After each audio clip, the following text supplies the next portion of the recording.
하나님 말씀 출애굽기 34장 8절 말씀입니다. 출애굽기 34장 8절 모세가 급히 땅에 엎드려 경배하며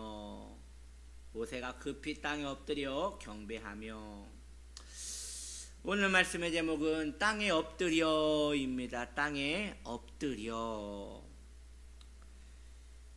하나님께서는 모세에게 당신을 계시하셨습니다. 이제 그 하나님의 계시에 대한 모세의 반응을 볼 차례입니다. 모세는 하나님의 음성을 듣고 호기심 같은 것을 가지지 않았습니다. 여러분, 이것은 매우 중요한 신앙의 도리이며 이치입니다. 우리는 신앙에 하나님에 대하여 호기심을 가지면 안 되겠습니다. 하나님은 호기심을 가질 만한 분이 아니요 경외하며 사랑하며 부복하여 올려드려야 하는 그런 우리의 놀라운 하나님이 되는 것입니다. 모세는 하나님에 대하여, 하나님의 이 놀라운 계시에 대하여 호기심이나 아니면 뭔가 지적인 탐구로 나아간 것이 아닙니다. 하나님의 음성이 들었을 때에, 하나님이 그에게 나타났을 때에 모세는 바로 반응하였습니다. 모세는 급하게 땅에 엎드려 하나님을 경배하였다라고 성경은 말하고 있는 것입니다. 엎드리다. 모세가 바로 엎드렸는데 엎드리다의 히브리어는 카타드입니다. 그 뜻이 재미있어요. 그 뜻은 무엇이냐? 오그라들다라는 뜻이 있어요. 오그라들다. 여러분, 무엇이 생각이 나세요? 오징어를 불에 구우면 마른 오징어가 말리면서 오그라들지 않습니까? 모세는 하나님 앞에 완전히 구부러져 감히 하나님을 배웁지 못하고 하나님을 경배하였다라고 말하고 있는 것입니다.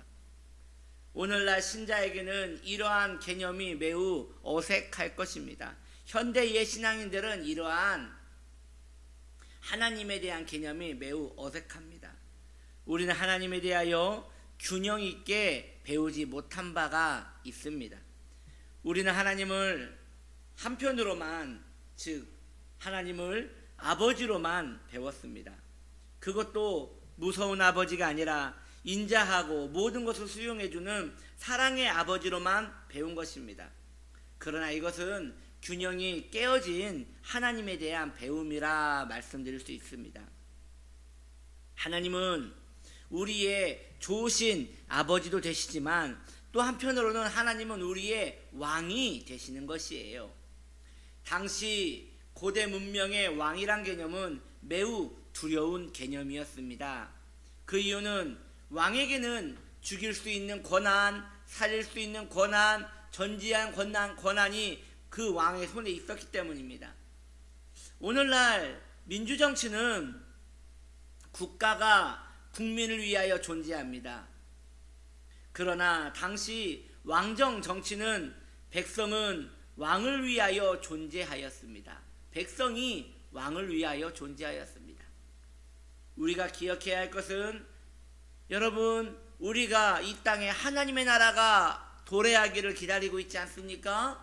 우리는 이후에 하나님의 나라에 갈 것이 아닙니까? 그럼 하나님 나라는 민주정치입니까? 왕정정치입니까?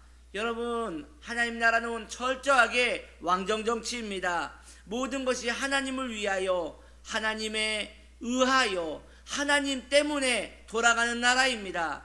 그리고 주의 백성들, 성도는 지금도 그 왕정정치에 들어가 하나님을 위하여 하나님의 의에 살아가는 복된 성도라고 고백하는 자들이 바로 신자들인 것입니다. 하나님은 그의 백성과 상의하는 분이 아닙니다. 명령하시고 복종을 기다리시는 하나님이십니다. 모세가 하나님을 배우려고 나왔을 때 모세는 납작 엎드려, 그것도 완전히 오그라져서 하나님을 아련하였다라고 말하고 있어요. 이상하지 않습니까? 모세가 만난 하나님과 우리가 만난 하나님이 왠지 다른 느낌 아닙니까? 다른 하나님이라면 우리의 신앙에 매우 큰 위험이 다가오고 있는 것입니다. 모세 하나님이 우리의 하나님이 아니시라면 우리의 신앙은 정체성을 잃어버리게 되는 것이에요. 아니면 이런 것입니다. 아니면 이런 것입니까? 모세 때에는 하나님이 왕이셨지만 오늘날 신약의 성도에게는 아버지로 변한 개념이라고 말입니다. 이것 또한 신뢰할 수 없는 이론입니다. 이렇게 하나님이 자주 변하시는 분이라면, 시대에 따라 변하시는 분이라면, 인간의 개념에 따라 변하시는 분이시라면 우리가 어떻게 그 하나님을 의지하며 살 수 있겠습니까? 그렇다면 결론은 하나인 것이에요. 하나님은 변하지 않으셨으나 그를 예배하는 예배자의 정신이 변한 것이라 할 수 있겠습니다. 이것이야말로 신앙의 심각한 오염이 아닐 수 없습니다. 그리고 모세가 오그라든 이유는 하나님이 그를 만나주셨기 때문이라고 말하고 있습니다. 하나님이 그에게 계시하셨기 때문에 그 놀라움에, 그 경외함에 사로잡혀 모세는 완전히 오그라들었습니다. 우리가 오늘날 현대의 신자들이 하나님에 대하여 경외심을 느끼지 못하는 이유는 하나님이 우리에게 그분을 계시하지 않으시기 때문입니다. 왜 계시하지 않으시는 것입니까? 우리가 하나님을 하나님답게 섬기지 않고 계속 하나님을 우리 입장에서 계속 끌어당기어 하나님께 나아가기 때문이에요. 다시 우리는 하나님 경외하기를 마음으로 가져야 할 것입니다. 우리는 하나님을 사랑합니다. 그러나 여러분, 그 사랑은 적극적인 사랑입니다. 그 하나님께 온전히 나아가는 적극적인 사랑입니다. 그래서 시편의 시인은 말하기를, 하나님에 대한 자신의 마음을 말하기를 내 마음이 확정되고 확정되었사오니 라는 고백을 하게 되는 것입니다.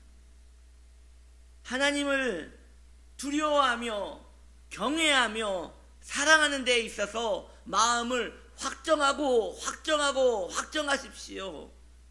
그렇게 많은 시간이 지나야 우리는 하나님을 만날 수 있을 것입니다.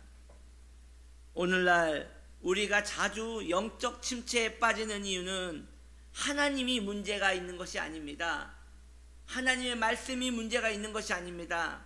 하나님을 대하는 우리의 정서에 문제가 생긴 것입니다. 하나님께 집중하십시오. 그리고 하나님을 진실하게 섬기십시오. 모세가 하나님 앞에 그렇게 섬겼습니다. 하나님 앞에 나왔을 때 모세는 완전히 오징어같이 오그라들어 벌벌 떨며 하나님을 경외하기를 자신의 마음을 다 쏟아 경외하였습니다. 그렇다면 여러분, 모세의 하나님이 나의 하나님이라고 고백하는 우리도 그렇게 하나님을 섬겨야 하는 것입니다. 그렇게 하나님에 대한 마음의 경외심을 가져야 하는 것입니다. 그렇게 하나님에 대한 진실한 마음이 모세가 그랬던 것처럼 우리도 그래야 하는 것입니다. 이것이 복입니다. 무엇이 복입니까? 하나님을 높일수록 그것이 성도의 복입니다. 다시 말해서 하나님을 높이는 것이 복이 아니라, 저는 이렇게 말씀드리고 싶어요. 하나님을 높여드리고 싶은 우리의 바뀌어진 정서가 복입니다. 하나님을 생각할 때에 그 마음에 간절한 사모함, 그 은총이 복인 것입니다. 우리가 섬기는 하나님을 높이는 것이 그분을 섬기는 우리를 높이는 것과 다를 것이 없습니다. 하나님 앞에 자신을 낮추시고 그 말씀을 두렵고 떨림으로 받아들이며 경외심을 나타내는 우리가 되었으면 좋겠습니다. 여러분, 한 가지 좋은 예가 하나 떠오릅니다. 똑같은 교회, 똑같은 말씀, 똑같은 목사님이 예배를 집례합니다. 그런데 막 예수를 믿고 하나님을 방금 만난 뜨거운 신자는요, 모든 것이 은혜입니다. 그의 예배는 천상의 예배입니다.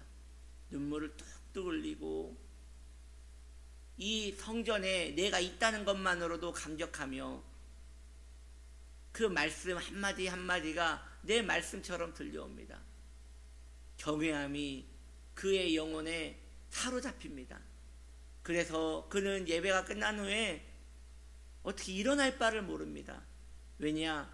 이 성전에 임하신 내 하나님의 그 영광이 너무 좋아서 이제 또 이 성전을 떠나면 일주일간 나는 어찌 산단 말인가 라는 그런 경건하고 아름다운 마음을 가집니다. 여러분, 이것이 그 성도에게 임한 복입니다. 다른 게 아니라 하나님에 대한 마음이 바뀐 것이지요. 전에는 하나님에 대하여 생각도 하지 않다가 하나님을 만나고 하나님이 좋다는 것을 알고 그 하나님에 대하여 자신의 삶을 다 투신하는 그 상태, 그 자세가 복인 것입니다. 그런데 신앙의 변질이 다가왔고 침체가 다가온 어느 성도가 그 옆에서 그 새신자가 은혜를 받고 하나님께 막 마음을 쏟는 것을 보면서 마음이 불편합니다. 그러면서 처음엔 다 저렇지 뭐, 처음에는 뭐 다 그렇지, 나도 저랬는데 저거 얼마 안 가 라고 한다면 그런 성도가 있지 않아야겠으나, 혹 그렇게 신앙생활하는 그 마음이 있다면 그 마음이 지옥입니다. 그 마음이 하나님이 기뻐하지 않는 마음을 가진 그 마음이 슬픔입니다. 그러므로 우리 주 예수님께서 말씀하시기를 하늘나라는 여기 있다 저기 있다 하지 못하리니 너희 마음에 있다 하였습니다. 왜 같은 교회, 같은 설교, 같은 하나님, 같은 신앙을 가지고 있는데도 어떠할 때는 그 마음이 오징어처럼 오그라들어 하나님이 내 앞에 계시는구나 라고 마음을 먹으며 그 마음의 설레임을 버리지 못하고 깨어 있는데, 또 어떠할 때는 꼭 하나님 안 계신 것 마냥 마음이 차가운 납처럼 무거워져서 아무 느낌도 없는 그렇게 신앙생활을 할 수 있단 말입니까? 여러분, 이 두 가지는 우리의 신앙생활에서 얼마든지 가능한 일입니다.